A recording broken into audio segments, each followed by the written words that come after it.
Anywhere's fine. Rose, how do you spell your last name? K-O-G-G-E. Okay, so I thought.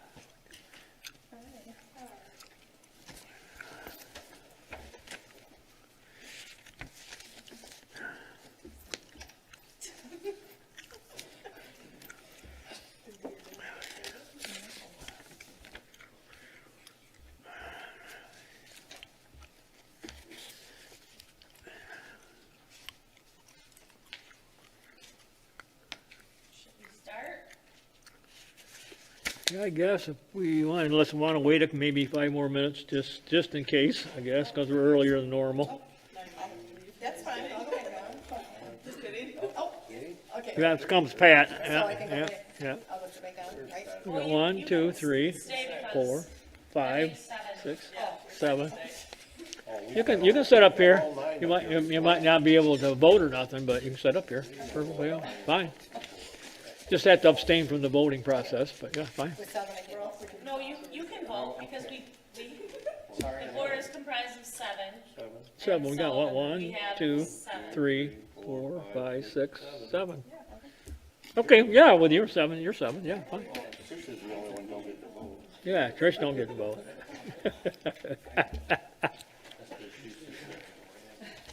Yeah.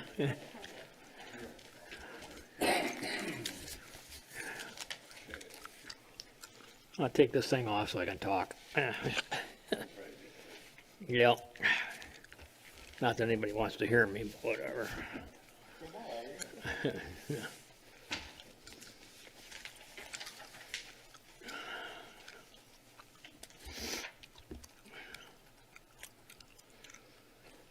Okay.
Application, I need your second. Hang on just a minute.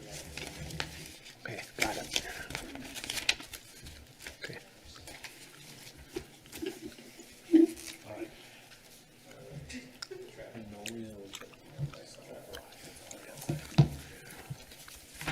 Think we're ready? I don't think Brian's gonna be here. He's usually on time, isn't he? Well, maybe he's thinking it's 7 o'clock. Maybe he forgot the 6:30 start. I don't know. But we won't wait that long. No, I'm ready to go if everybody else is. Everybody else ready to go? Okay, let's get her done. Do it. Call the Zoning Board of Appeals meeting to order. By way of introduction, I will briefly explain the purpose of the Board of Appeals to the audience. The city has adopted a set of zoning ordinances. If a property owner applicant wishes relief for a portion of the ordinance, state law provides for an avenue of appeals, hence named Zoning Board of Appeals. Zoning Board must find that 4 conditions exist in reviewing an application in order to grant the variance. If all 4 conditions are met, the board can grant approval for a variance. The 4 conditions that must be met are: 1, extraordinary or exceptional circumstances which apply to this parcel alone. 2, preservation of rights that a similar zone parcel would have. 3, no detriment to adjacent properties. 4, the request is not in such a general nature that the ordinance should be changed. Unlike a decision by the Planning Commission that must be approved or can be overturned by the City Commission, the decision by the Zoning Board of Appeals is final. There is no review or opportunity for overturning by the City Commission. There he is.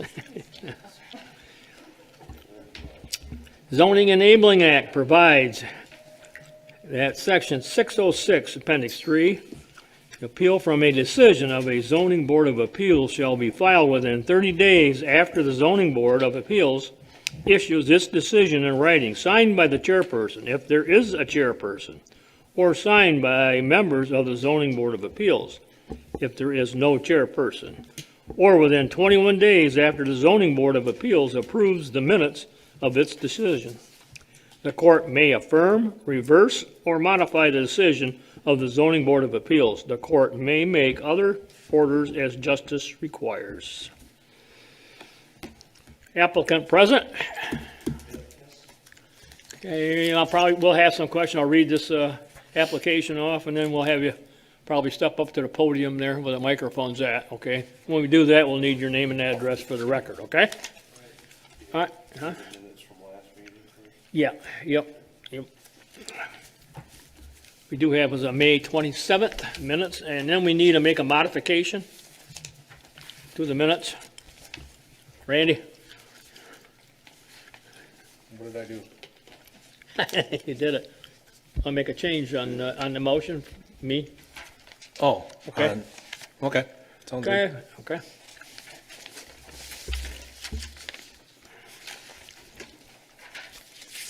So where, I kind of scanned through those, where were we, was that where was that at? On the motion. And then you it says supported that- it? Yeah. Yeah, you can't. That was part of the motion. Right, I would assume Huh? one of us others would have supported that, I'm pretty sure. Well, I know, but whoever somebody's name has to be, a board member has to Correct. be on there other than mine. I mean, Just for change, We'll have to just look it up on the yeah, audio. okay? I mean, So we'll make a note of that, has to be changed, okay? right, For okay. the minutes, everybody understand that? Okay, So- we need that clerical deal cleared up. All in favor of approving the minutes with that change, signify by saying aye. Aye. Disapproved, same sign. Okay, the minutes are approved.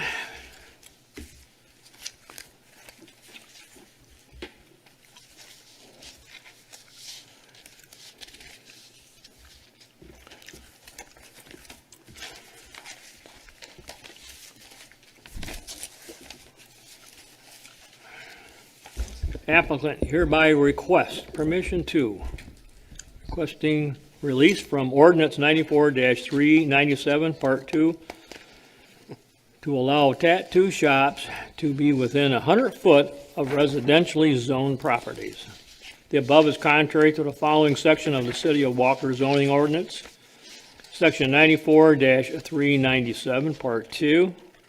Address is 2666 ALPINE Avenue Northwest. Property owner's name is Rudell J.L. and A.M. Company LLC.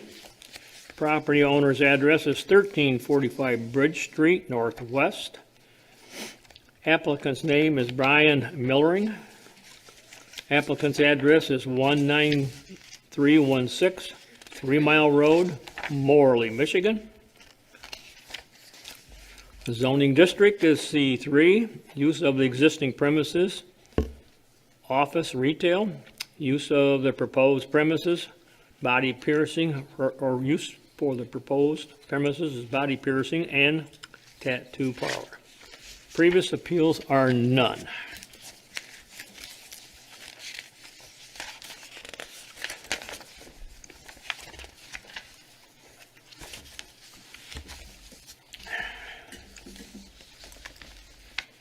Mr. Millering has provided the following findings of fact for his request. That there are exceptional or extraordinary circumstances or conditions applying to the property in question as to the intended use of the property that do not apply generally to other properties in the same zoning district.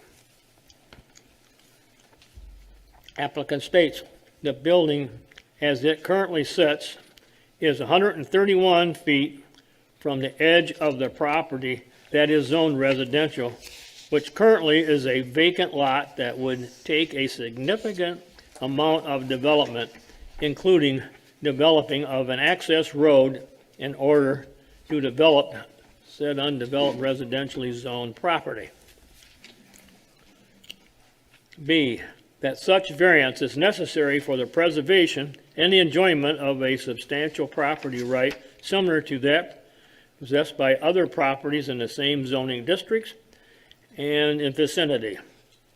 A possibility of increased financial return shall not of itself be deemed significant to warrant a variance. Applicant's response: tattoo industry has long suffered from a stigma that has plagued the industry for decades. In 2020, the tattoo and body piercing industry has made leaps and bounds to overcome this stigma in order to bring it into the mainstream as a properly regulated, professional, customer service-oriented business in Grand Rapids.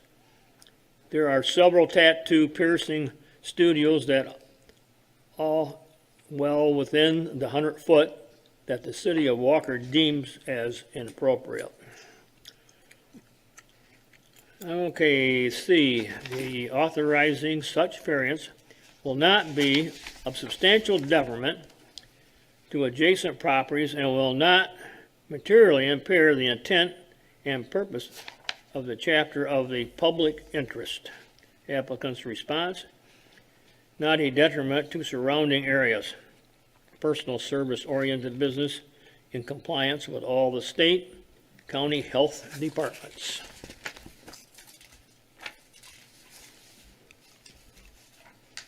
Requirements regarding tattoo shops: we are a quiet, family-owned, operated, family-friendly organization with aspirations to be a part of the surrounding community. D, that the condition or situation of the piece of property or the intended use of such property for which the variance is sought is not so a general nature or recurrent a nature as to make reasonably practicable the formulation of a general regulation for such condition or situation. Applicant's response: we are not aware of other tattoo establishments that have had to seek a variance in order to operate their business within close proximity of a residential use.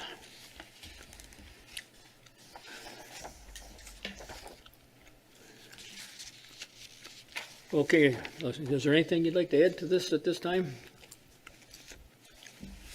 Yeah, Yep. so I prepared a presentation to sort of supplement the applicant's responses to Yep. the application. Yep. So again, the address is at 2666 Alpine Avenue Northwest, and they seek variances from sections 94-379A2 and 94-379A4.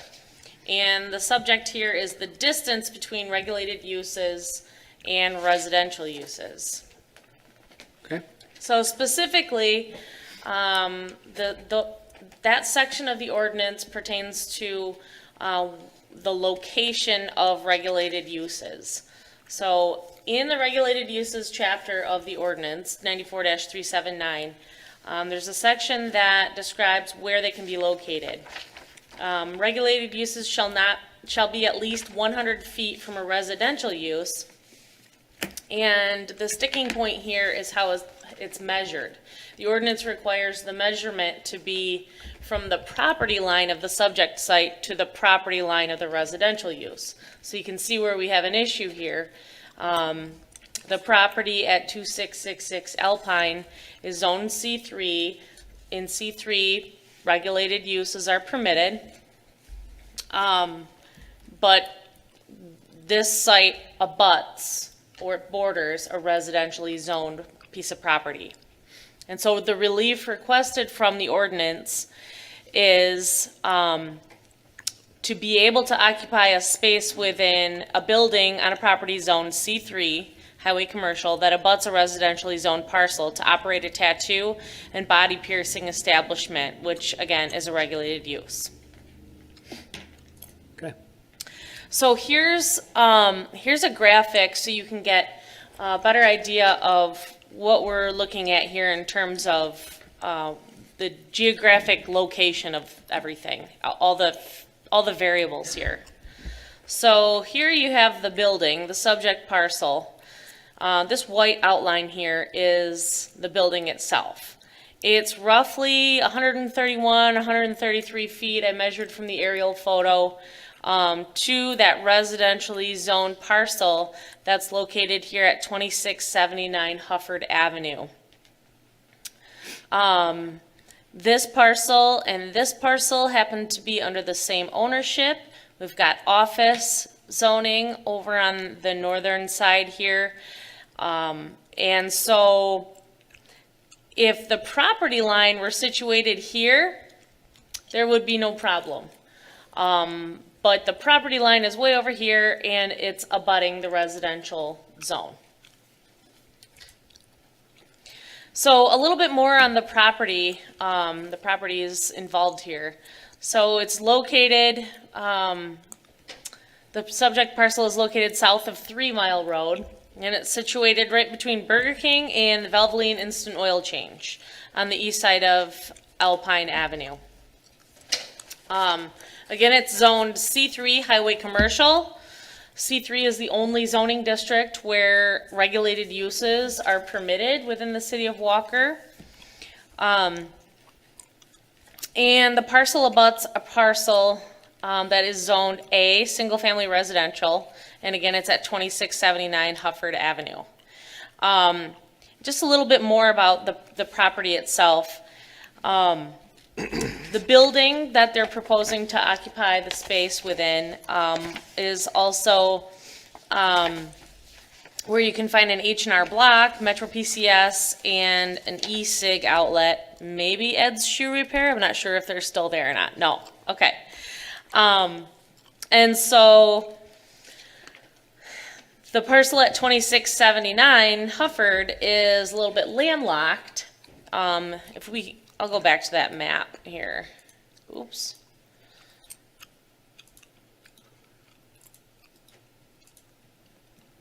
So it's landlocked. And when I say it's landlocked, I mean that it's a platted, so these residential parcels are platted lots. They're not all part of the same plat, but you've got land camp, which ends right here in this parcel. And then Hufford Avenue actually ends way down here.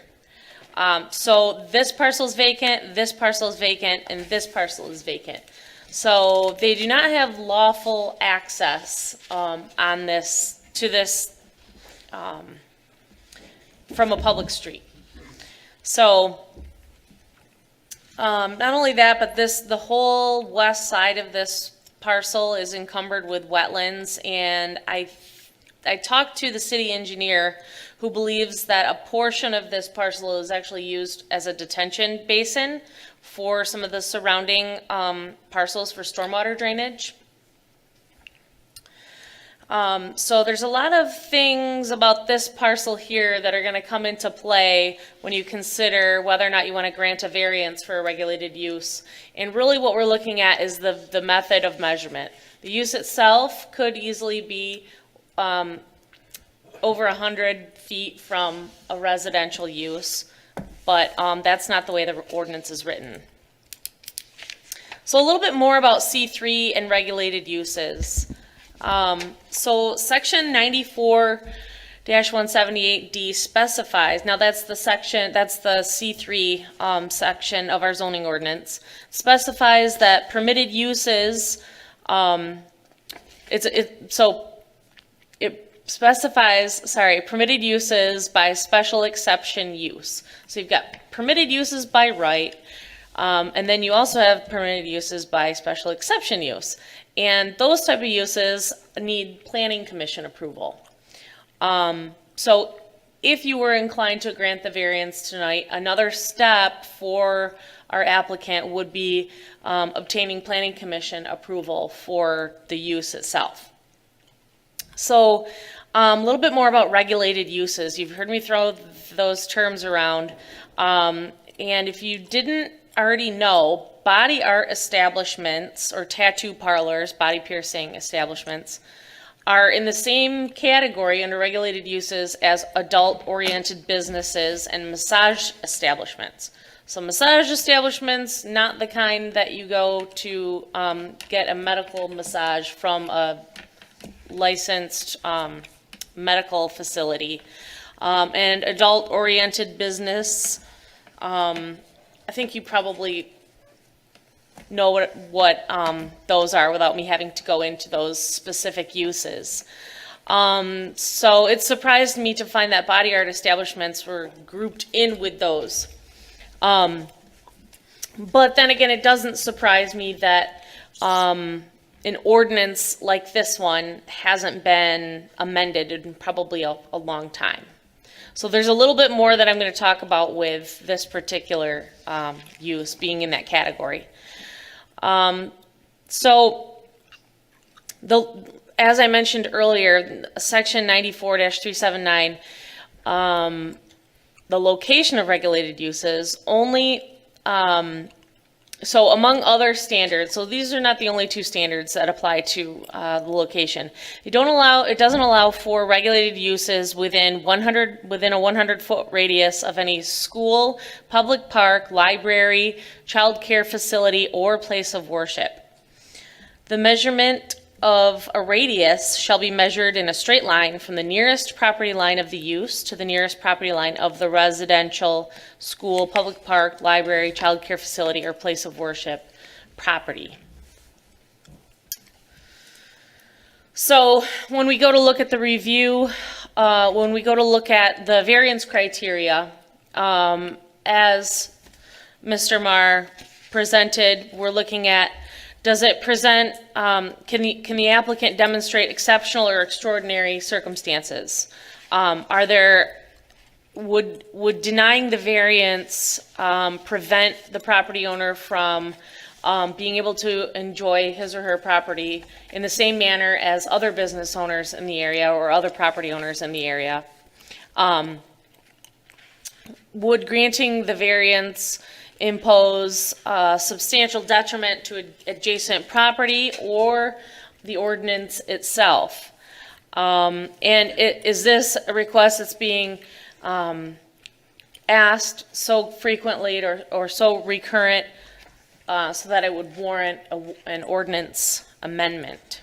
So those are the criteria. Again, just a little recap there. So we'll start with how the applicant can demonstrate exceptional or extraordinary circumstances. Just to add to the applicant's response with some staff comments, the extraordinary circumstances are that the parcel itself is long and narrow. The building itself is so at 2666 Alpine, the building itself is 133 feet from the residentially zoned property at 2679 Hufford. It abuts it. It's not separated by some other zoning district. It's right up next to it. And then the other thing here is that the method of measurement really limits regulated uses on this parcel. So if we were to measure from the use itself, from the residential use, then we wouldn't be here today. And then factors that play into even more unique circumstances are the fact that 2679 is likely unbuildable. Based on all of the factors listed here. I spoke with our assessor, Kelly Smith, who indicated that the lot is receiving a 30% discount in land value because of the fact that it doesn't have any lawful frontage. And it also does not have, it's limited in its uses because of the encumbrance with the wetlands. And the fact that it's a platted lot, you may not know how difficult it might be to vacate a road like this or replat or make changes to that plat in any way. It has to go through circuit court. So, you know, I've found in my short time here that we have lots of platted lots in the city of Walker, and we have lots of platted roads which never got constructed. And so some of these parcels then don't look all that attractive because the cost to build a single family home would greatly outweigh probably the cost to construct the road to make it have lawful access on a public street. So those are the unique challenges with this property here. If we take into account preservation of property rights, this is one that, this criterion, I had to do a lot of research to find what kind of land uses are out there, because we don't have any tattoo establishments within the city of Walker. But we do have a lot of land uses that are very similar and also under the same regulation by the Michigan Department of Health and Human Services and the County Health Department. So nail salons and hair salons are two of the land uses that have those types of regulations. And then there's also uses that are similar by way of services that are offered that are of similar invasiveness and modification to the human body. So we have land uses that aren't considered tattoo shops or body piercing establishments as defined in the regulated uses chapter that provide services like facial injections and ear piercing. And then we also have other uses that are not categorized as regulated that provide personal services that use the same type of equipment, such as needles and blades, like brow blading. I don't know if you know what brow blading is, but I learned about brow blading throughout this whole process. And I also found that there is a brow blading establishment in the city of Walker. And then there's there's a thing called permanent cosmetics. You may know some people that have decided they don't want to bother with putting eyeliner on anymore, so they just have it tattooed. I can't imagine having a needle that close to my eye, but it happens, and it's not always at tattoo establishments. It's often offered at salons and day spas and dermatology type offices. So when we're looking at the criteria of preservation of property rights, we have to take into consideration, would denying the variance make it so the applicant cannot enjoy their property in the same manner as other similar land uses, property owners with similar land uses in the area. Just a few establishments that I found within the city of Walker that offer some similar services. We have a place called Skin Solutions over in the Walker View Industrial Planned Unit Development. And they offer permanent cosmetics. They are not a medical facility. And then there's Dream Brows, which I just mentioned, and they're over on Remembrance. They are located in a C3, and they appear to be in compliance with what our regulated uses require. But they haven't gone through the steps like applying for the business license, and they haven't gone through, I mean, I don't know if you've had a chance to take a look at the actual application for a license for a tattoo establishment, but it's quite lengthy. And then there's Claire's. Everybody gets their ears pierced at Claire's. I got my ears pierced at Claire's when I was like 4. That's over on Alpine Avenue. And I also discovered that Sally's Beauty over on Alpine Avenue also offers piercing. So those are some businesses in the area that are offering some similar personal services that are not subject to the regulated uses, and they're not subject to that same 100-foot setback. In terms of whether or not this use or granting the variance would put substantial detriment on adjacent property or the ordinance, just some things to think about as a land use. It's a low intensity type land use. You're not getting a huge amount of traffic being generated out of a site. I would say that this type of land use is no more impactful than a salon or a doctor's office in terms of the number of people coming and going from the site. I don't believe that this use is a detriment to the general health, safety, and welfare of adjacent property owners, residents, and other businesses. And, you know, when we think about detriment, we often think about those factors such as heat, glare, odors, or noise. This land use isn't like living next door to a excavation business or even a contractor yard. And then as far as the tattoo industry as taboo or the stigma associated with this industry, it's historically been perceived as being associated with criminals. People that have tattoos are criminals or they're in gangs. And I think today it's not really the same perception. So when we look at detriment, are we also looking at will this land use bring blight and downgrade the area? Maybe 20, 30 years ago, the perception might have been, yes, those tattoo artists are derelicts and we don't want them in our neighborhood. But today, and as of the past 20 years, tattoos have been become very mainstream. And the perception of the industry, I think, has changed significantly and put more of a positive light. Maybe not positive, but like not as negative. Don't make me ask how many people on the board have tattoos.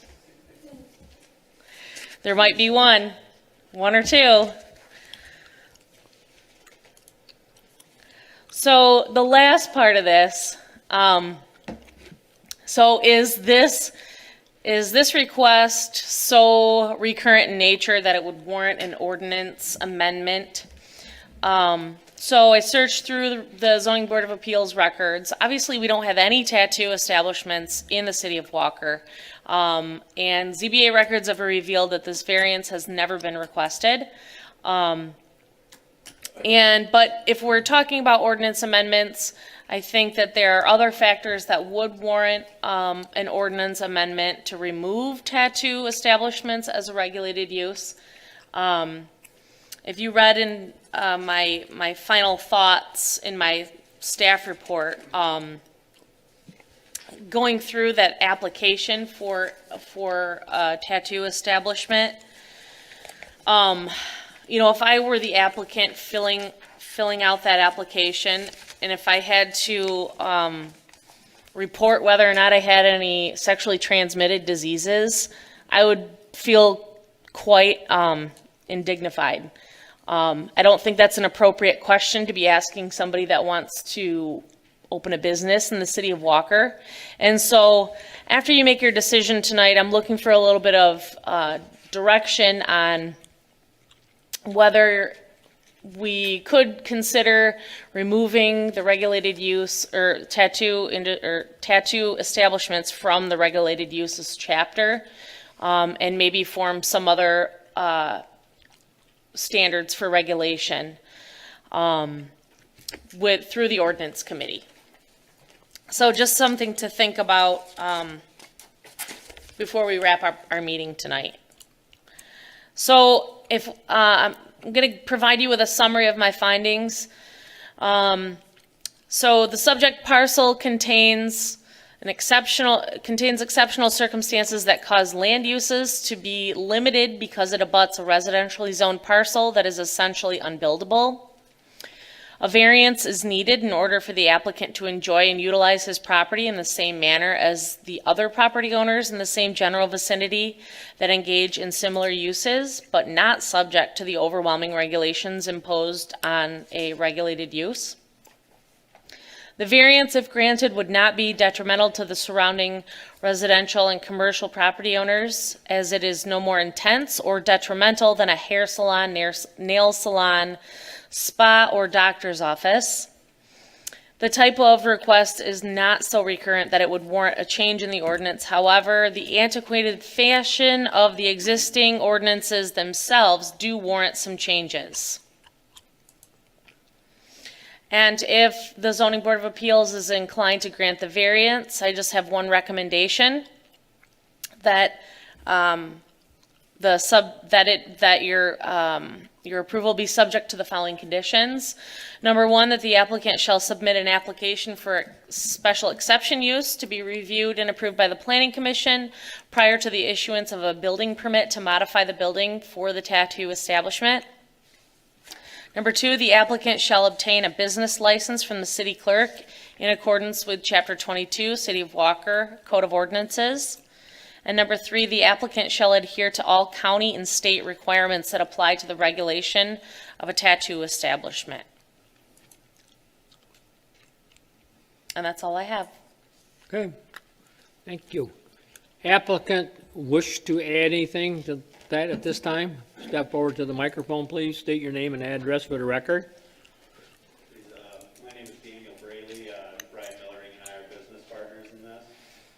My address is 19316 3 Mile Road, Morley, Michigan. Yes? Can you push the little button on the microphone? I'm so sorry.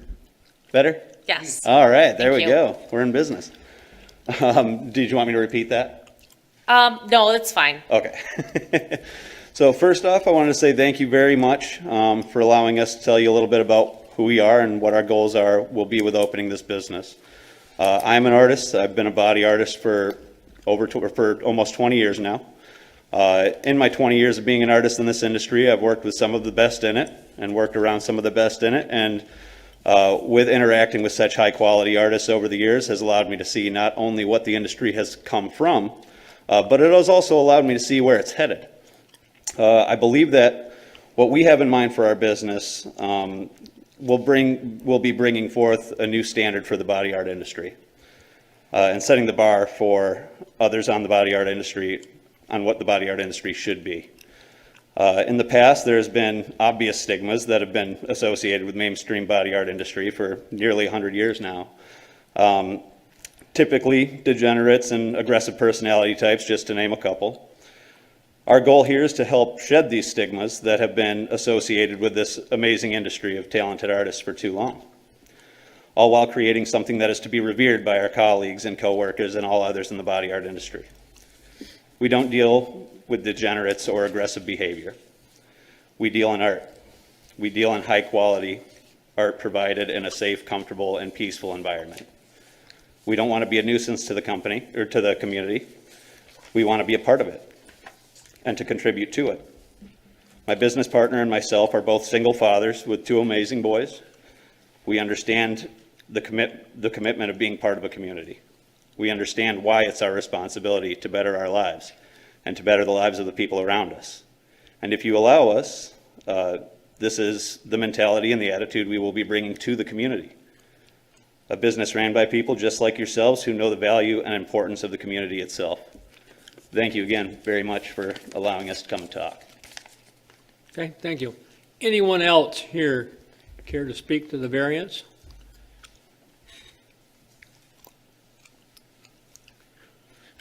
Hearing none, I will entertain the board to open the hearing. Make a motion to open the public hearing. Okay, motion by Rob. Open hearing. I'll support that. It's supported by Pat. All those in favor of the motion signify by saying aye. Aye. Just a motion, same sign. Hearing is open. And I will turn it over to the board for questions and review from the applicant. I guess I have a question for Tricia. Does our ordinance anywhere speak about property lines within property lines? I'm getting the feeling that probably back 40 years or more when this ordinance was put into effect, it sounds like they're talking about a business establishment on a piece of property, where this is a business establishment within a strip mall. Obviously, these gentlemen are not going to buy the strip mall. They're not going to buy the property. They're going to have a property line that's outlined by the space they rent. I understand what you're saying, and in some of these bigger strip malls, which I'd never seen this before, I came to the city of Walker, like over where the old Toys R Us and Chuck E. Cheese, that strip mall. They just recently split that building up and put property lines in between each tenant space within the building. So that is something that could be done, but it's not, if you're not seeing any black lines here on the map, there's no property lines there. And they're not assumed. Typically, you don't see property lines, especially with a small strip mall like this. You're not gonna see property lines. Up there by the old Toys R Us, were those purchased separately as pieces of property? The land division just happened, so So they're actually dividing the land. the building was there first, Right. and then the land was divided. It's a really weird, I don't think something like that would be possible with this particular property because of, the depth to width ratio, having frontage. I'm just saying, is their lease going to be set up that they actually have a property line that No. borders their unit? No, It typically wouldn't be a property line, it'd be a description of that suite in that. Yeah, lease space. The lease space, and Yeah. there would be a property description, and within that, here's where their business would be within that building. That's usually part of their commercial lease, and it's described in an exhibit as part of the lease, so. I kinda like your thought process a lot on that, but then it blurs, that's not a property line, that's a lease description Right. of where their business will be located within that piece of property. Well, it's just like Standale where we have 0 lot lines, because you got buildings abutting buildings. But even like my building in Standale, I have 4 tenants. Property line, like exactly what you just described, right there, 0 property, 0. They just have that lease space described in their lease agreement. So actually, even though these gentlemen are applying for this variance, should have actually been the property owner? they're applying on behalf of the property owner, Applying because on they're a behalf. potential tenant in that building. Okay, Yeah, that's what I said, and I read the application, that's what it says. Right. okay. Property owners is Riddell, J.L. and A.M. Company LLC. 1345 Bridge Street, Northwest.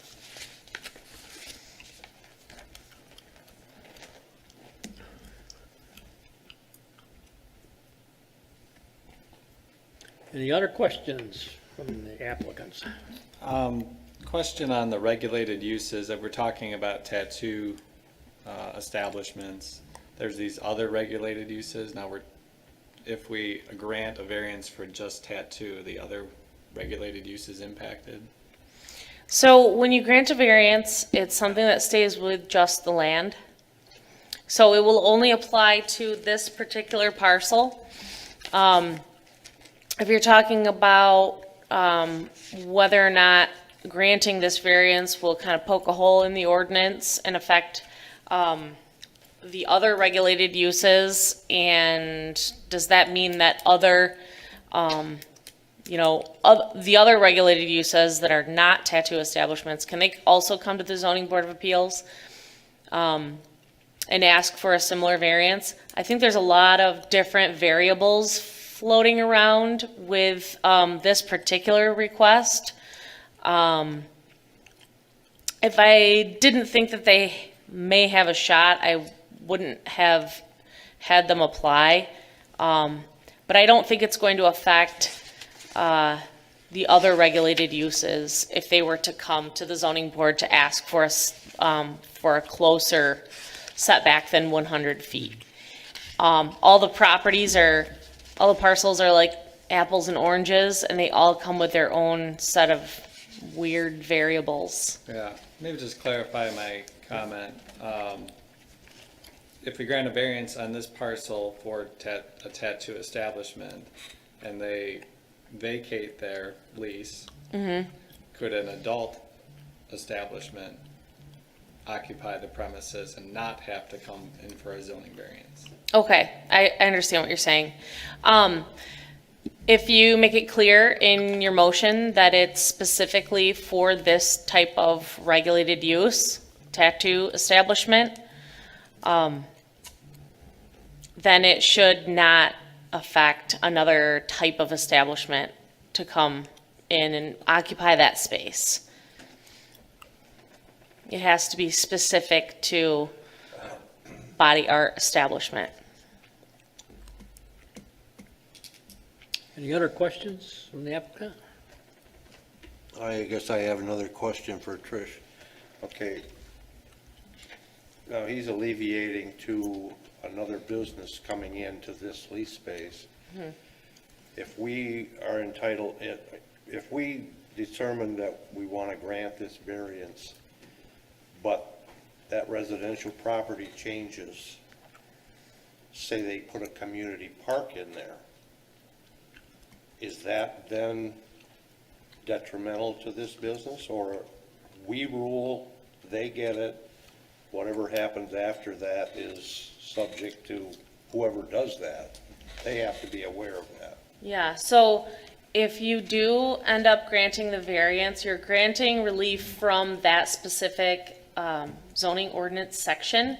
And the section requires 100 feet from any residence, park, library, Churches, church, schools. school, yeah.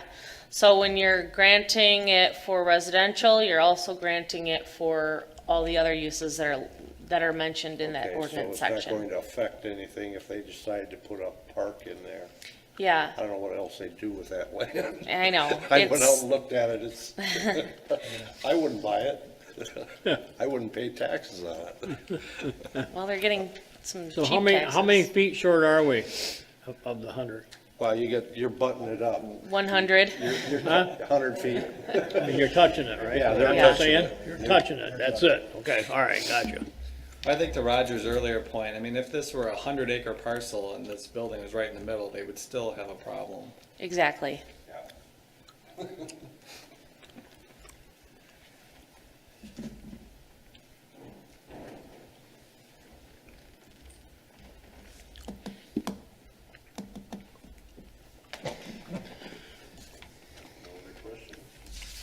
I think all of these Right. properties that are adjacent to the commercial, I'll say the commercial strip of Alpine are gonna be,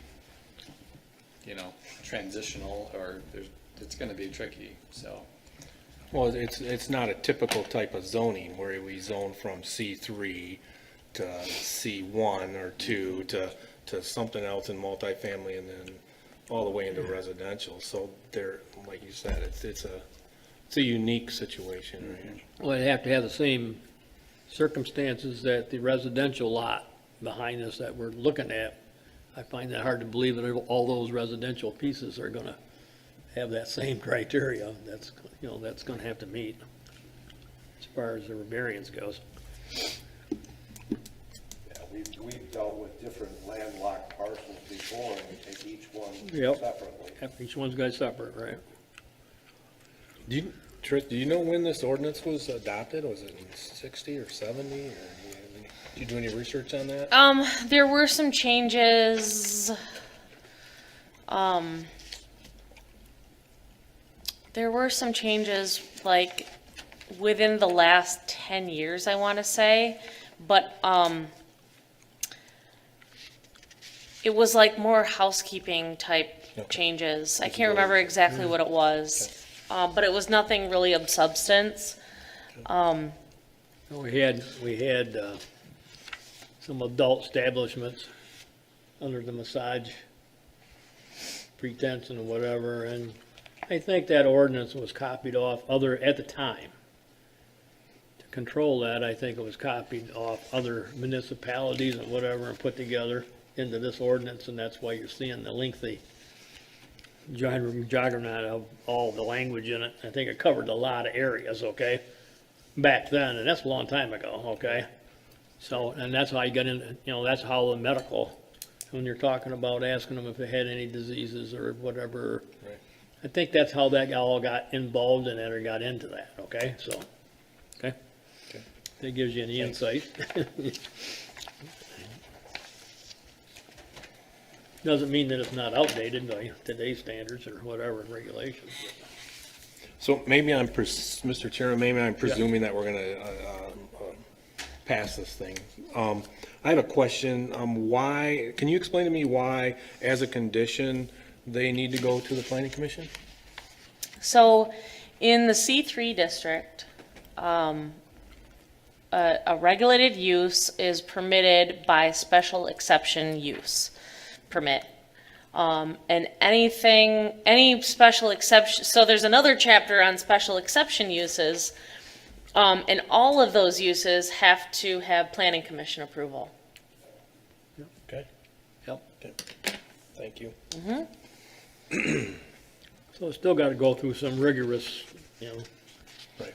Yeah, there's, if you are inclined to grant the variance tonight, there's still gonna be a lot of red tape that the Yeah. applicant would have to cut through in order to still be able to operate here. yep. Okay, any other questions from the applicant or comments? Hearing none, I'll, Make a motion to close the public hearing. okay. Motion to close the public hearing. Support. Supported by what, Pat? Or Tom, okay. To close the public hearing, all in favor? Signify by saying aye. Pose same sign, that hearing is now closed. Want to comments or anything between the board, want to put a motion together or et cetera, or more questions from the applicant? Tricia, is this something you're gonna bring up in ordinance, or do you want me to, if we end up going that way? I have, I put together a memo for the upcoming ordinance committee meeting, and I kind of just mentioned this, Okay. just to kind of throw that out there. And I mentioned that I was gonna be waiting for some direction from the ZBA as to whether or not this would be something that they would like to see amended. Okay.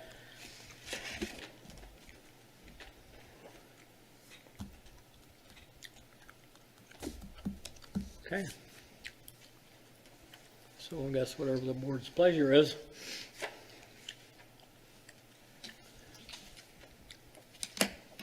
You have, if you're so inclined to grant it or whatever, Trish has some language in there that we probably need to put it in the motion, so if we do, so just a reminder. Mr. Chairman, I'd like to maybe try to draft that motion Okay, to support or to pass this variance based on the application with a few conditions. One, that the applicant actually goes through the planning commission.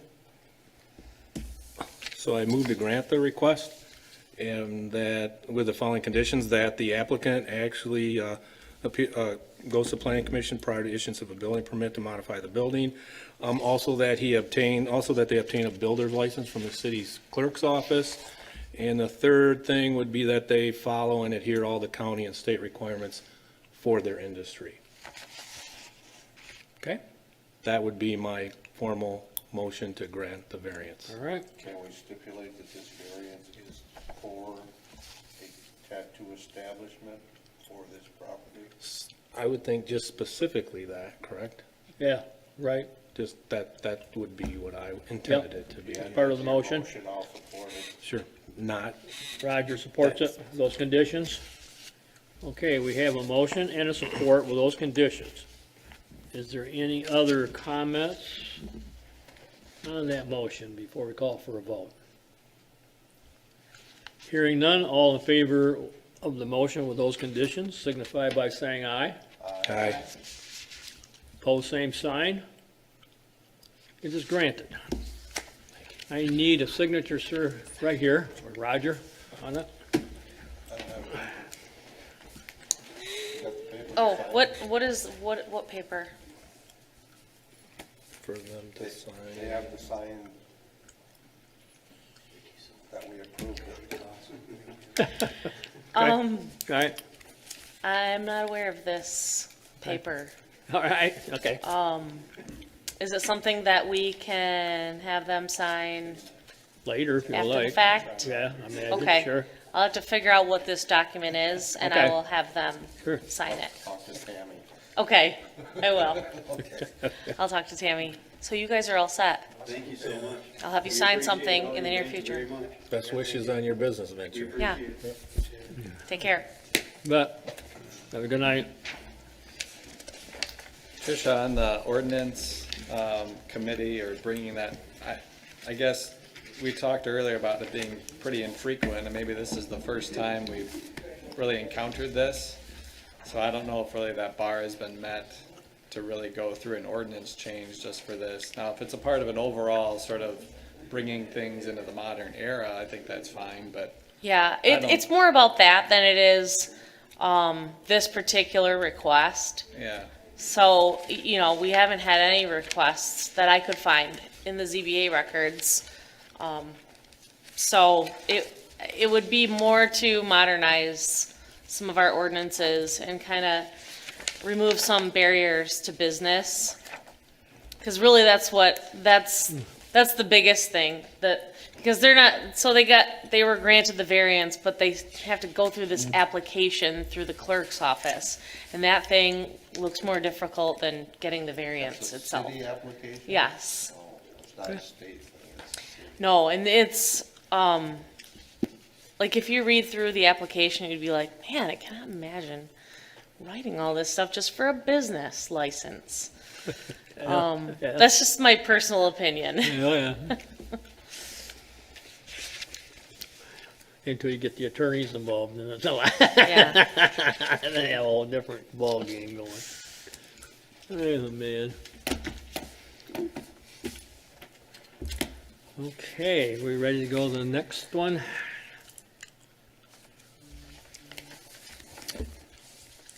Applicant for 759 Parkside Avenue. Applicant hereby request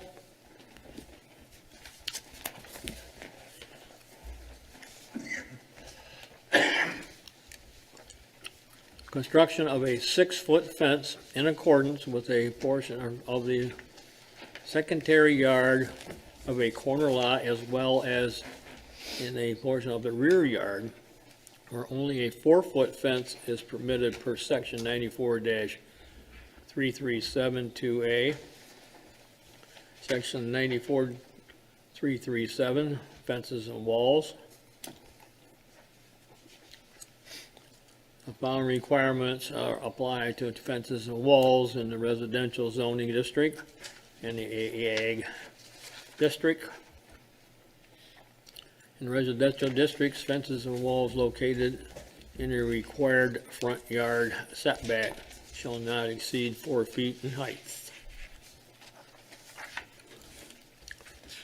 Address is 759 Parkside Drive, northwest.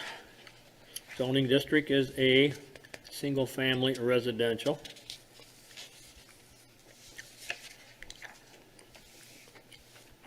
Mr. Herda has provided the following findings of fact for his request: that there are exceptional, extraordinary circumstances or conditions applying to the property in question as to the intended use of the property that do not apply generally to other properties in the same zoning district. Applicant's response: I live on a corner lot, which makes my circumstances different than most houses in the city, leaving my residents subject to more than restrictions than a typical lot not found on a corner. That such variance is necessary for the preservation and enjoyment of a substantial property right similar to that possessed by other properties in the same zoning district and in the vicinity. A possibility of increased financial return shall not in itself be deemed significant warrant for a variance. Applicant's response: the house directly behind me is far closer to the road, and their house is much closer to the front of the road, so in theory, they could have a 6-foot fence that meets the ordinance, but my house, following the same distances, would not, if we drew the line from their house to mine, if we used a 6-foot fence, it would cut through 45% of our back side yard out. This seems much different than any of the surrounding homes. There's other homes in lots like the one behind me that should have a 6-foot fence further out.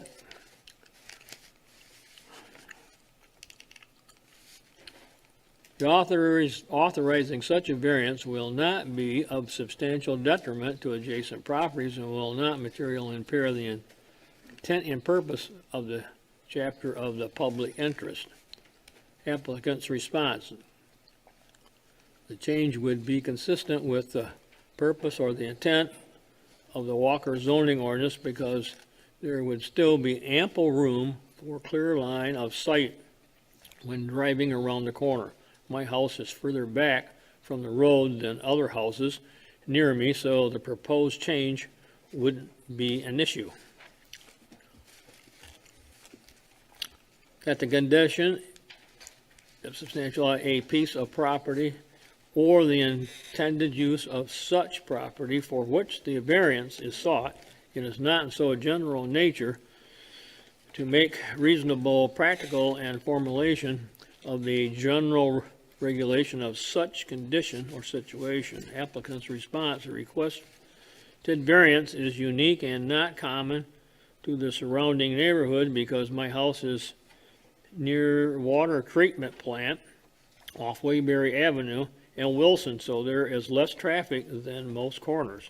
I have no visible neighbors to the north of my property, so the extra fence would not bother anyone, and my house is set further south from my property line than some of your houses around me, including the house directly behind me. Most houses near me are closer to the road, so they can use the majority of their yard and have less room in the front of their house than I do, so my line of sight would still be visible, whereas others wouldn't. Got anything to add to this, Trish? Yes. So, again, the subject property is 759 Parkside Drive.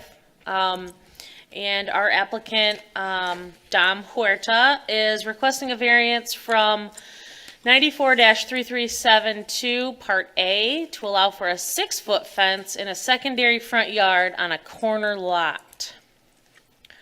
So in residential districts, the ordinance says that Fences and walls located in a required front yard setback shall not exceed 4 feet in height. And so on a corner lot, you essentially have 2 front yards.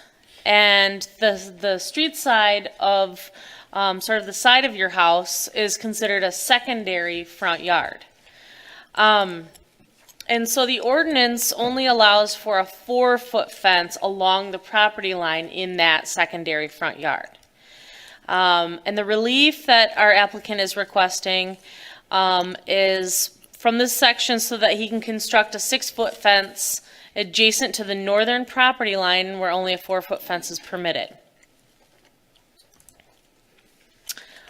Here's a graphic so that you can visualize what's permitted and what is being proposed here. So the image on the left is showing the fence heights that are permitted by the ordinance currently. So everything that is enclosed by this orange dashed line can be 4 feet. So you're only allowed to have, on a corner lot, you're only allowed to have a 4-foot fence up until the line of where your house is. So this is the line where we determine, like, this is where your secondary front yard starts. So here's the primary front yard, here's the secondary front yard. 4-foot fence all along here. If you did want to put in a 6-foot fence, you could put it here along this green dashed line, and it could go along the rest of the length of the rear yard, and then follow the side yard all the way to the front corner of the house, and it can be 6 feet here as well. Mr. Horta noted that a good chunk of his property would not really be all that usable if he were to put the 6 fence in the portion where the ordinance allows. He indicated that he's got dogs and children, and it would be nice for him to be able to utilize his whole yard instead of just a portion of it. These aren't huge lots, so the request, in my opinion, makes sense. What he's proposing here is not putting the fence all the way to the front corner, but about 3/4 of the way down and meeting up with that northern property line, along the northern property line to the corner, and fencing all around here, all with a 6-foot fence. So the request is just for this portion, for the fence to be constructed just in this portion of the property at 6 feet versus 4 feet, which is what's permitted by ordinance. So just a little bit about this piece of property. The home at 759 Parkside Drive Northwest was built in 1964, and it's within the Chesterfield Heights plat. It's zoned A, single-family residential, and it is situated on the corner, the northwest corner of Waybury Street and Parkside Avenue, and it's right across the street from the City of Grand Rapids water tank property, that large water tank that you can see from Wilson. So in looking at the variance criteria, just going through a quick review again, does the request or does the applicant present some exceptional or extraordinary circumstances? Would denying the variance prevent the applicant from enjoying his property in the same manner that his neighbors are? Would granting the variance pose substantial detriment to the surrounding properties or drivers in the area? And is this request being asked for enough that would warrant change in the ordinance?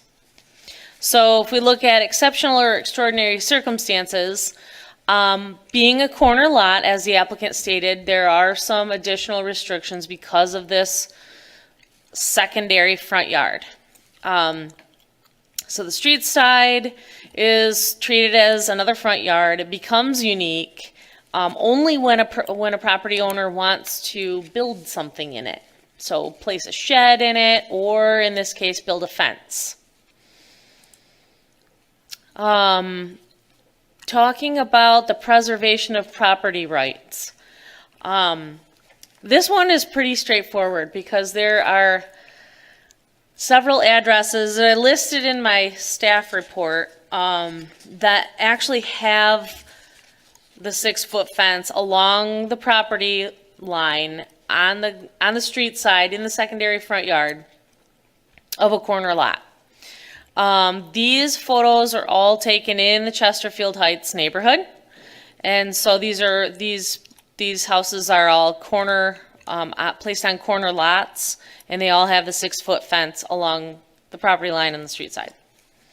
The addresses that I listed in my report, one of them was granted a variance for that fence, and the other ones, it's not really known whether people are just unaware of the city's rules on fencing, or maybe they knew what the rule was and decided to maybe ask for forgiveness later. And maybe some of these fences are just old and non-conforming, and they've been there forever, since before that ordinance requirement was put into place. If we're talking about substantial detriment to adjacent property or the ordinance, we have an ordinance that currently prevents detriment or prevents issues with clear vision. I believe that the purpose of the 4-foot fence, the restriction on the fence height in the secondary front yard on corner lots, was to prevent issues with clear vision. When you're at a corner, you want to be able to see what's coming before you make a left-hand turn. And so section 94-336 states that visibility at intersections restricts placement of structures within a 50-foot radius from the street intersection. So if we're looking at the center of this intersection, that section of the ordinance is saying that nothing can be built within this 50-foot radius. And if you look to see where this 50-foot radius puts us, and it's just inside the property line. And that's what's needed in order to be able to see around the corner, to be able to see what's coming. And so the proposed fence, if we measured from the intersection, it's 80 feet. It would be 80 feet from the intersection of Parkside and Waybury. A 6-foot fence in the location that the applicant is proposing would not impose detriment on the health, safety, and welfare of drivers mainly, and adjacent property owners in the area. And the last one, not so recurrent so as to warrant an ordinance amendment. So in going through a search of the variance records since 2007, because those records were handy, I found 3 variances that were granted for this same request, and one of them was in the Chesterfield Heights neighborhood. So if we look at the number of variances, would that prompt a change in the ordinance? Maybe. I feel like if the intent of the ordinance is to prevent any clear vision obstructions in the intersection, to keep turning a corner safe, then maybe we should amend the ordinance, not based on the number of variance requests for this particular request, but based on the actual intent of the ordinance. And based on the fact that there's a million fences out there, just like the one that Mr. Huerta wants to construct. So to prevent us from being here again, considering the same request in the future, I think it would be a good idea to make a change to the ordinance. So just a summary of my findings. The applicant's lot is a corner lot, which presents some extraordinary circumstances and additional regulations. Several corner lots in the Chesterfield Heights neighborhood alone contain 6-foot fence, contain a 6-foot fence along the secondary front yard. And not granting the variance would deny the applicant the opportunity to enjoy his property in the same manner as those that do have a 6-foot fence in the secondary front yard. The proposed 6-foot fence in the secondary front yard would not impose detriment on health, safety, or welfare of property owners and drivers in the neighborhood, as it is proposed at a radius of approximately 80 feet from the intersection of Parkside Drive and Waybury Street. The number of variances that have been granted for the same request over the past 13 years reveal that it has been requested and approved 3 times. These numbers do not necessarily present a concern that would warrant a change in the zoning ordinance. However, other factors surrounding the 6-foot restriction and fences in a secondary front yard may, such as the actual intent. So if the zoning board is inclined to grant the variance, I'm recommending that it be subject to one condition, and that is that the applicant shall construct the fence in accordance with the site plan submitted and dated September 1st, 2020. Okay. Applicant, want to add anything at this time?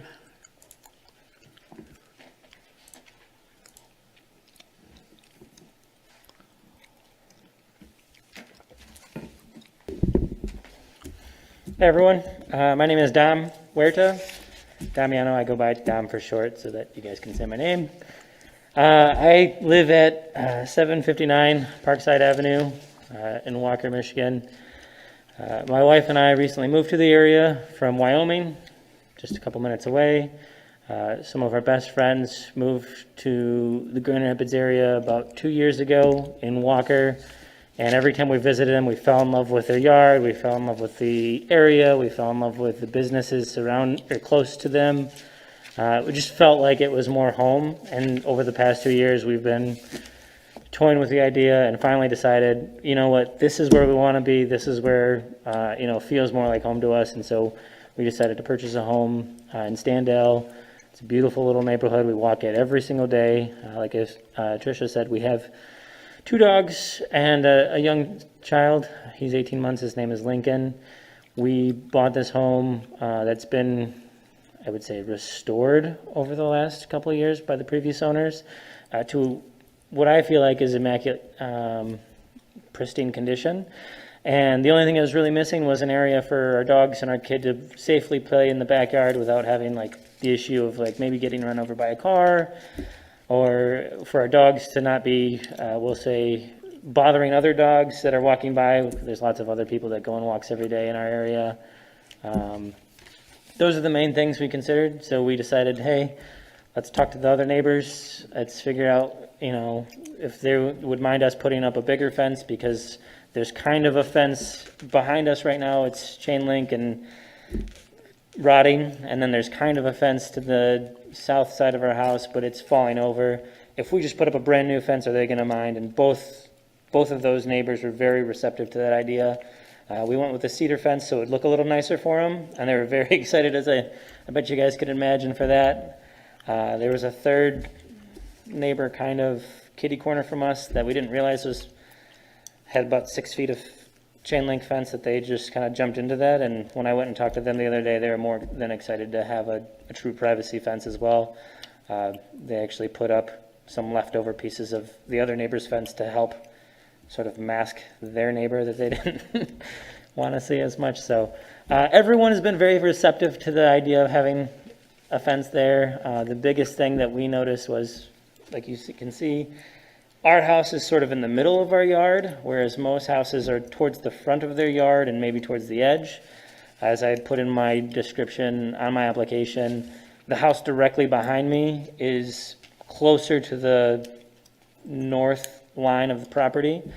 So technically they could have a 6-foot fence in an area that I could not. So basically I just found it kind of crazy that I wasn't able to have a 6-foot fence. I could do a 4-foot fence, but I do believe my dogs can both jump a 4-foot fence. I actually had a 4-foot fence at my house in Wyoming, and one dog had jumped out several times to chase like a skunk or turkey. And it's really, really hard to catch your dog in the middle of the night when they jump over the fence. So I'm trying not to have to do that. If this were to be permitted, I would follow the recommendation to have it kind of where you guys can see it, behind the front line of the front of the house. Basically, I'd like it actually to be sort of in line where the other green dotted line is, because there's already sort of a fence line there on the southern side of my property. But if it needs to come back a couple feet, I can do that too. I'm pretty open to what you guys need me to do. I just want to have a 6-foot fence. Any questions? Okay, yeah, if we do, we'll, Perfect. you're all set. Thank you. Any other questions or comments from the audience? Rose, you got any questions or comments? Want to speak to this variance? Okay. Okay. All right. I'll ask the board to open the public hearing. Make a motion to open the public hearing. Okay, Roger makes a motion. I'll second. Pat seconds. All those in favor of opening the public hearing signify by saying aye. Aye. All those opposed, same sign. We are open on the public hearing. I'll turn it over to the board for any questions or comments from the applicant. Well, I have a comment, maybe it's to the applicant and to Tricia. Of the variances that I remember granting for the side yard fencing, I know we did the one on West Grand and Wilson that you had the picture of. And we did one over off by Bristol, we did one up on Milo. They were small lots or they had traffic problems. And maybe Bob can back me up on this, but either all or most of those, the restriction we put when we granted it was to the back corner of the house or a garage. In fact, the one on West Grand there, it was that way from the back of the house over. He put that up, then he moved it to the front of the garage. We made him tear it down and move it back. So, and I don't know if the applicant would object to that type of thing. I feel like we talked about that at one point. We had a lot of conversations on the phone. And I don't want to speak for the applicant, but I feel like at one time you mentioned that you would be open to placing it there. Can you see on the picture where he's talking about? So he said that the restriction that they've placed on other variance requests for this is that the fence start here and go toward the property line versus anywhere in here. So I think the main thing is right now there's a bunch of trees that's kind of hard to see from this area. And then a big, I don't know, rock consortium that the previous owner built. The line that's right there is the easiest to not have to make a bunch of, I guess, geographical changes to the property to comply with that. Do you mean like the elevations are varied? Yeah, so the elevations is an issue there, but also like there's pretty big trees in that area where the edge of my house is to meet. You really couldn't put the fence right there. And there's like a rock, I don't know, thing that she put in and cemented to make it pretty. I guess is the best way to say it. That I'd have to find a way to tear out and take the tree down to be able to meet that. So I prefer not to, if possible, but I guess if that's the only way to get it approved, I could figure something out maybe. All right, thank you. The only thing, I know what you're saying, Raj. The only thing I'm thinking that's major difference here than most of them we had is the house is sitting further back than anything we dealt with before, which gives them extra room here for that clearance, for that vision. Well, we made an exception on one, I think it was over off of Gridley somewhere too.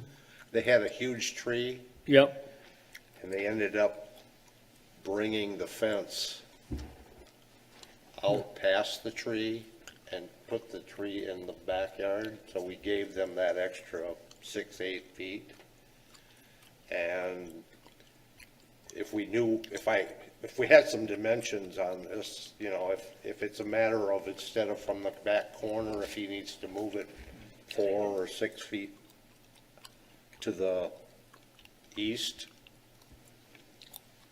I wouldn't have a problem with that personally, but If you wanted to put some more conditions on it, if you wanted to specify that it shall not exceed past the front corner of the house, either that or it shall be a certain number of feet behind the front corner of the house. the front corner of the house. Huh?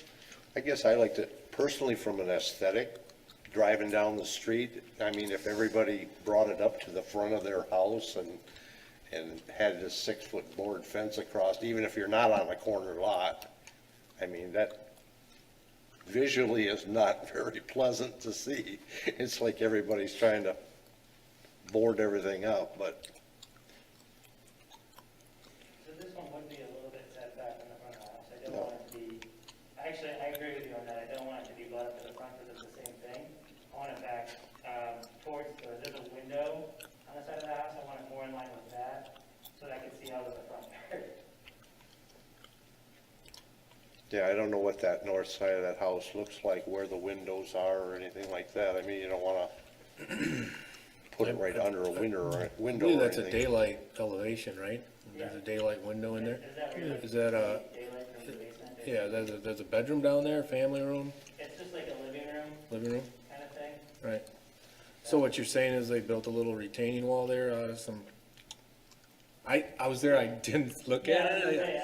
I don't recall what you're telling me, that's why I wish I Is would that have taken a is that an picture. egress out of the base, out of I the lower believe level? so, I would say it would be So an it's like egress a window. window well that you gotta, Yeah, by code? yeah, probably I by would code. assume that would meet egress, yeah, from what I saw yesterday. I just, I can't picture the stone and rock that you're talking about. So it's, you But- can kind of see the other one in the image, it's further in front of the proposed area. There's just like that dotted white line. Yeah, She basically did the same thing, but around the trees that oh, are okay, more in line with the. Oh, back there. yeah, yeah. I mean, cause I agree with you, Roger, I have no problem with it, but I was gonna ask the applicant why he decided to put the line right there. Yeah, When Yeah. typically we would like to see it at the back back corner. of the structure, so. So the main thing. Like I said, if there's a 4 or 6 foot difference, then he doesn't have to take a tree out. Yeah, yeah. we You don't know, do that. you're 6 foot from the back corner of the house. But I think that window's near the back corner, isn't it? No, the window's towards the front corner of the house, so. All right, well, Well, then that would be, if it's an egress, that would give you a clear shot to get away without going through a gate. that's true. That's a good Yeah. point. I can pull up an image of the. I was gonna say, I wish. Do we have a Google Maps. better aerial photo of that house? I should've took a picture. That's there twice. You know, so Yeah. you know the north It's a nice elevation, size right? yard. Yeah. Yeah, it's a huge yard, I just don't wanna like mess that. That house has really changed over the years. That's what the neighbors told me. Yeah, It used to be a party house that was Yeah. pretty roughed up. they had a big black and white, Okay. Great Dane. They just get loose Okay. all the time. around. So There's there are the two- trees. oh, okay. Yeah, yeah. Yeah, so you Okay. can see kinda like, behind that first is where I wanted to go. That first window there, Yeah. So between So it's- the two windows here somewhere? yeah. Okay. Well, it doesn't look like he'd have a problem coming off the corner. Yeah. I don't know whether this photo was from 2011, so I don't know how. Yeah, Does it look like that now? No, so if you can't quite see it, there's a bunch of stones that are like cemented together around it. On both the set of trees in front and the set of trees in back. So the spot that makes it easiest to not have to do any landscaping would be in between. I'm gonna see if I've got a picture for you. So the back, the tree there with the child standing in it, that is actually behind the plane the back plane of the house, correct? Close. If he goes that way, then it would be right at that. Yeah. Child standing in a tree? Yeah, look at the tree, there's That's the someone tr- standing right there. Is that somebody? No, that's a. No, that's where they cut part of the tree down. Oh, it looked like a behind kid there playing in the back in the trees. day. They cut a tree down there. It was a leprechaun. There's some landscaping around that tree though, right? Yeah. And it comes out pretty far because she put like this rock That's right here. thing all around They're it. talking about. Yeah. I can see why your And neighbors, there's some, It's not. Well, how close do those trees set to the property line? Is the property line to the north of those trees? Yes. Do we know that? Yeah, so they would be It is? inside the fence. The inside the fence. Yeah, so, where is that picture? So those trees are, There. almost look like they're right on the property line.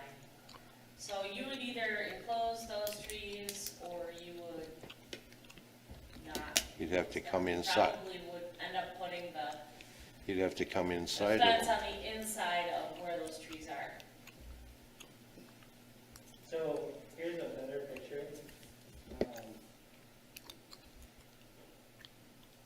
know, should I bring this up to? Yeah, you can. Mhm. Okay.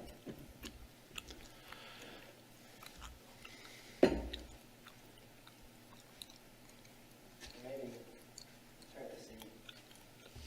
Go like, so those trees, right there in the back, are the property line. And these trees are the other trees.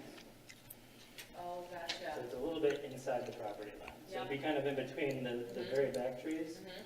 and those trees is where the fence would go. And Okay. it would turn inside of that, Yeah. would be like a 90-degree. Okay, I see what you're talking about. So he's saying that property line is kind of like in line with where this fire hydrant fire is. hydrant is, Yeah. right? No, so the property line's on the other side. So Oh, like, south of Oh, that. okay.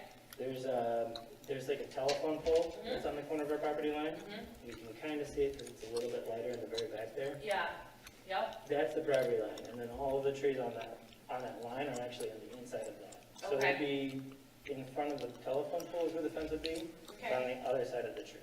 okay. I mean, the ordinance only says that it has to be on your property. Right. And then if the variance is granted, then it's the height that you'd be able to change. Correct. Right. so is that fence outside of the trees? Is that what we're saying? Yeah, it'd be right outside of those trees. Just right on the outside of it. Yeah, and then it would turn into like the middle of the house. So if they ever put a sidewalk down there, which they maybe never do, how would that affect them? Well, he can't put a fence in the right of way. Right. So if he puts a fence in the right of way, then DPW could say, you need to remove it. Well, no, that's not my question. I'm just saying I'd keep it 1 foot back from the property line just in case Yeah. someday we put a path or Sure. a sidewalk. I gotta That believe those. telephone technically is considered an egress telephone pole, so like I actually came diagonally in front of that too, to leave access to the. For the utility, Yeah, sure. utility guy, so I mean, I'm totally fine with pushing it in a little bit. It looks like they'll be. good with It's that. just a recommendation. Sure. That telephone pole, Yeah. Yes. Okay. So that's kind of where it'd be, the property line is. I can understand why your neighbors would like to have your fence up after looking at theirs. Yeah. Yeah, exactly. She was really excited about that. But I don't see a vision problem here with Especially if it cuts back. a 6-foot fence, I guess. I don't see it, whatever. Yeah, there's a significant area in there that if you drive by, you're like, there's no way anyone's not gonna be able to see in the front Yeah. yard. You probably won't even see the front part of the fence when you're driving by until you hit the corner. Because Yeah. of how far my house would be in front of it and the angle at which you're driving. Yeah. so is he proposing, what if he went in the middle of the house, between the two windows? Yeah, I think that's what he's proposing. yes, Between the two windows? yes. Yeah, I think so. More in the middle Yeah. of You the want to know house. for sure, but Not that far off the corner. I'd say it's. That would get him clear of that birch tree and those other I'm good. trees. Yeah, so if you go back real quick, yeah, where you were at. So basically,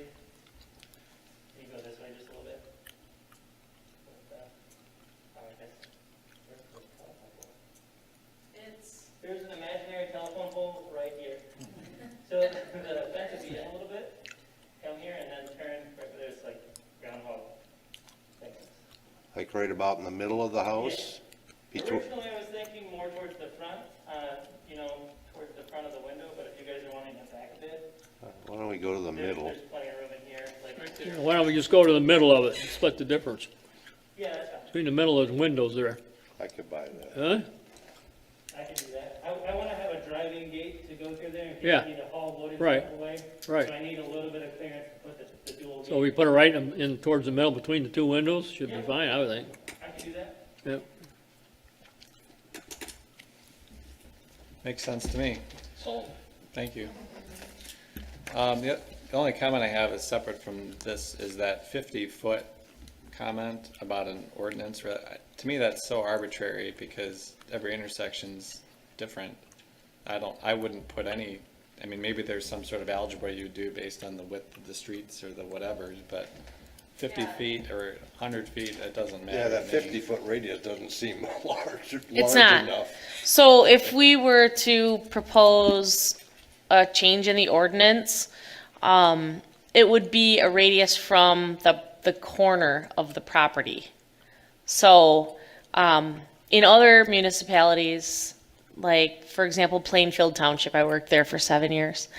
There was a 25-foot radius from the corner of the property. So not like the curb of the street, it's just wherever that the side and the front yard met on the corner side, a 25-foot radius within that area. So it'd make more sense to keep it, you know, on the property versus, you know, you're not, obviously not gonna put a fence anywhere within the street or the right of way. Well, it's much more difficult for them to measure from the center of the intersection in their property corner. Right, right. Yeah. Yep. Makes more sense, yeah. Okay, Make a motion to close the hearing. okay, got a motion to close the hearing, Tom? Your support? Supported by Pat, all in favor of closing the hearing, signify by saying aye. Aye. Pose same sign, hearing is closed, okay. Any other questions or comments before we go for a motion?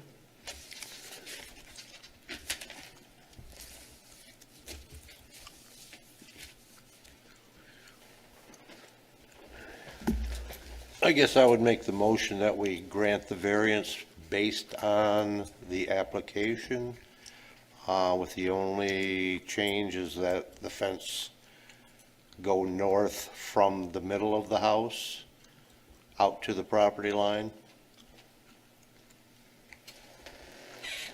We had that condition about the application on September 1st.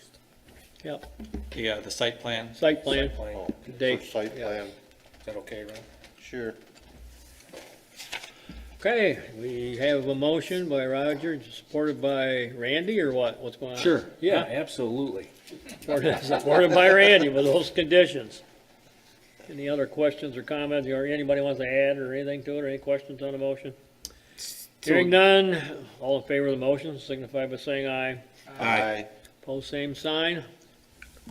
It's just granted with those conditions that we just talked about, so we don't have a signature, we ain't got the forms, right?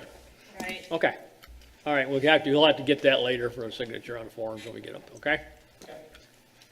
So you understand all the, what we just talked about, right? Yeah, basically. Okay, all right.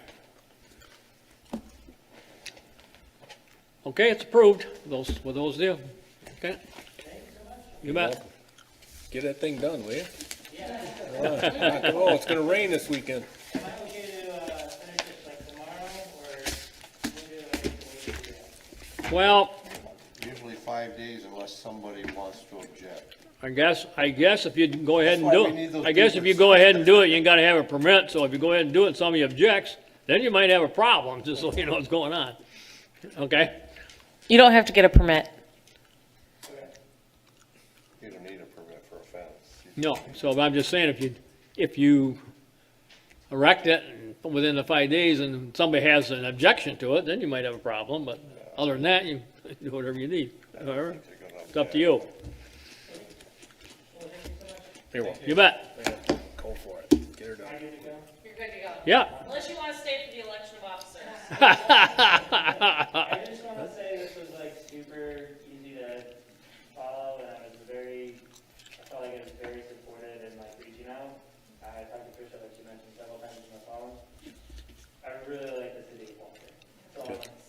All right. Thank you. Hey, have a good one. Yeah. Yep. Keep them dogs in the fence. Okay, election of officers, which, what we gotta have, Chairman, co-chairman, and Randy wanted Yeah. secretary. yeah. Do you really? Do you really? Zero. Hi, yes, yeah, yeah. Chairman, vice chairman, I don't know what you call it. Okay, so we make a motion.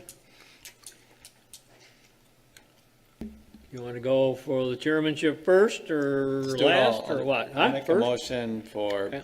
Bob as chairman, Brian co-chairman, and Roger as secretary. I'll support that. Okay. Everybody Or get, second. did everybody get that motion? Any questions or comments on that? Okay, all those in favor of the motion signify by saying aye. Aye. Pose same sign. I guess we'll go another round, right? 3 months and then you do it again. Yeah, there you go. Yeah, ain't Do it in going, January. not gonna be too doggone long, is it, huh? Wow. Well, hey, now that I found the green folder, you can do it forever now. Right? Green folder just makes it a lot easier for me, as a, When you figure out those figures that we gotta have, if you need to, so usually I sign them as the secretary, and then the applicant signs them if they agree. Okay. And it has the description of what their request is on it. It has the vote on it, whether it's granted or tabled or denied. Okay. And you're like, And oh, then it would have, yeah, what the actual vote was. Any Yeah. additional conditions. Okay. Tina, We didn't do that with the last. We didn't do that before, yeah, Variance. but I wasn't sure how we were working. there you go. like this. Trish, see how much smoother that went this time than the first time? Oh, that was very, that was good. They get better, they get better. Hey, So all Mr. get Chairman, used to each other. so, Bob, can I ask a question? You certainly can. So, Tricia's gonna go back to the ordinance committee on this, these three things. Are we done discussing that, the three? Which one is that? Which one we The, talking the about ordinance already? committee, we're on the adult entertainment, the body art, and the massage. Are you gonna go back with our thoughts? Yes. Or is this a different meeting, or can I just give you my thoughts and get over it? You can give your thoughts here. So, I was looking, basically for direction from the ZBA, on whether or not you would like to see a change in the ordinance, or whether you think, what we have is okay, and I'm not gonna pursue anything. The upcoming ordinance committee meeting is just kind of like a super, informal discussion Yep. on some of these items that have come up over the past 6 months I've been here. And, well, I guess it's been almost 7 months. The only thing if we do, like this fencing on the corners and whatever, or whatever we come up with is an ordinance change or regulations, I think to keep this thing under control, you almost have to require a building permit for that fence. That's how to me, that's how you're gonna regulate whatever footage or areas that you're gonna come from. Yeah. Otherwise, because they're gonna be sticking them in, and they're gonna be coming back here because they don't comply to that either. You know what I'm saying? So that's all I'm just throwing out there. I don't know what you think, but. Yeah. The 4 pictures you had on there, only one of those got a variance. The other ones are in non-compliance. There's two I saw that have them in the front yard. You didn't have to look You don't have to go very back. long No, to you find. can tell right away, right? Yeah. I mean, and we've changed ordinances before, and I know it always becomes a budget issue on enforcement. But it's just like one of the last ones that we went through was this, driveway thing. Where you had to have a paved or solid surface. Yeah. If you drive around the city, you got people parking all over the grass yet. It didn't solve a thing, because we have no enforcement for it. Yeah, I mean, that's, I guess, what happens when you have a part-time enforcement officer and it's not like she patrols the city, she gets complaints. You know, Oh, yeah. when there's complaints, then she has to follow up on Oh, it. yeah. Usually that's been the city's method, is everything that is complaint driven. Yeah, And so, you know, some of these issues never get resolved because some people don't wanna complain because it's your next door neighbor. And then. Or it takes in the whole block. Well, when we're talking Out of a about neighborhood. Parkside over there, Everybody's mad at you then. one of the things I tried to get through with the city commission the last 2 years talking to was, a renter's ordinance in our section, because Grand Rapids has it, Kent City's putting it in, Wyoming has it, Kentwood has it. If you're gonna rent a house, you need to be registered as a landlord somewhere. Because there are, on Parkside, further south, there's one of the professors out of Grand Valley owns at least 3 or 4 houses in there, and he rents them out to students, which is in violation of our ordinance. Because our ordinance states that no more than 2 unrelated people can live in a residential residence. Well, some of these houses over there have anywhere from 4 to 6 students living in there. yeah, Each one has their own vehicle. They're on the yard, they're in the street, they're in front of the neighbors' mailboxes. But yet we don't enforce it. And all these landlords, which I live over here north of the old D&W. And there's people that live in Grand Rapids, own at least 4 houses in that neighborhood that they rent out. They're getting income off of that, but yet they pay no income tax. yeah, yeah, I said, you're losing income tax. Sure, you get the property tax. But to me, if you're a landlord as your profession, that's a business. You're renting out. Same Yeah. as if you own an apartment complex. right. So why does our city not have a renter's ordinance? Plus, when they buy those, they rent them out, they don't keep them up. Yeah, That was why Grand Rapids went through theirs not too long ago and put restrictions. You had to have them inspected every so many right. years. Yeah, I totally see your perspective. I think it could be doable if we had the right amount of staffing. So, you know, it's But if you just, don't have the ordinance there for renters in the first place, I copied off a lot of Grand Rapids stuff and gave it to Sandra Holland when she was still commissioner, before she retired and left. And she had asked me for it, but then she never did anything with it. You ran her off. I mean, we can discuss it at some point in ordinance committee as like a part of it. I'm on ordinance committee, so like that could be something that we could discuss at some point about seeing, possibly pursuing that, or what we can come up with. yeah, I mean, the city's losing a lot of income tax from all these people that own properties here and rent them out. Don't pay any income tax on what they make.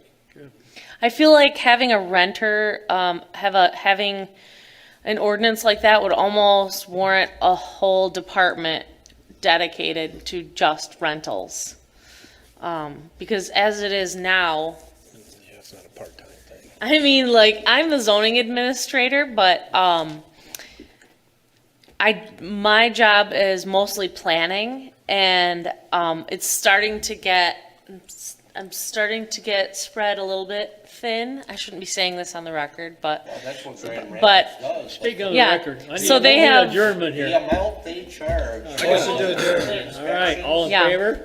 I got, The fees they charge for Same it, time, we Yep. are adjourned. plus the income tax they get, more than pays for the person to do that. right. You can hire Yeah, somebody to do that. yeah. So if we were to consider something like that, we would definitely need to consider adding more to our staff.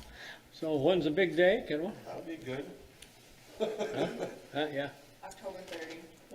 Well, it ain't very far away, is it? Huh? Randy, what do you have to say about the ordinances? I want to back up the train here a minute. If I may, Mr. Chairman, I want to go to the first case that we had and make Okay. my comment about the Sure. ordinance committee. My recommendation only, as one of your members, is that you split up all three of those ordinances into their own criteria. Now, you can copy and paste whatever, but I think you ought to do the adult orientation as its own ordinance, standalone, the body artist standalone, and the massage parlor standalone. That would be my recommendation. Get into the 2020, let's get it all done, separate those, don't clump them together. That's my recommendation. All right.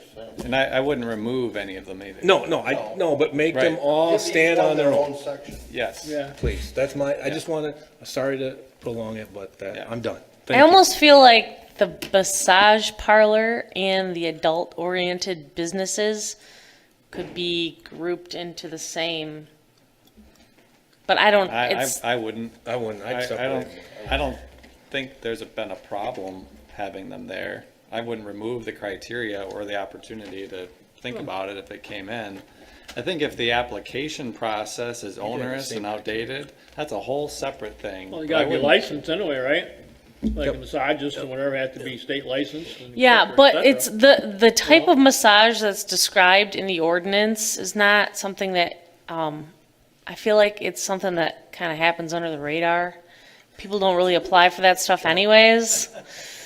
I'm In pretty fact, sure- Megan, our ordinance for, I'm not understanding, could you Shit. explain this to me? I think I need to leave. You know, but most massage. I'm like a middle schooler looking at the ordinance and I'm Yeah. like, but, so, Yeah, in the 25 years I've sat on the board, I can only remember one variance request coming before the board, and that was for an adult bookstore in Standing. Right, because they weren't far enough away from another regulated use, if I They weren't remember right. far enough away. what was the other regulated use? Can't remember, but it wasn't far enough away from another regulated use, you know, so many feet, you had to be a park. And I don't remember, it was a bookstore, but I don't remember the other regulated use that was around, but it did, that's why it It's didn't the only apply. one I can remember. So, I'm not saying to change not like it anything, pops just up make them every individual. week. Oh, that was, that was, Gotcha. once a year, Raj, it was a massage deal. maybe it was a massage Yeah, thing. it was a massage, Yeah. Probably about 10 years ago, wasn't it? yeah. It's like, I don't remember any of that. Could have been more than It was that. in your building, what are you talking about? It was. Which one, the bookstore or the, I don't. it came down to when they wanted to put the sign on the front of the building, it says, "We never rub you the Right, and I wrong suppose, Oh, Raj. I think that was their slogan, yeah. Now I remember it's coming back. Never rubbed Are we adjourned? We're adjourned? All right. I make a motion to adjourn. All in favor, say aye. Yeah, Well, congratulations, I don't see you before then. yeah. You gonna do like a Zoom thing so people. How many got in, Raj? 51 you said?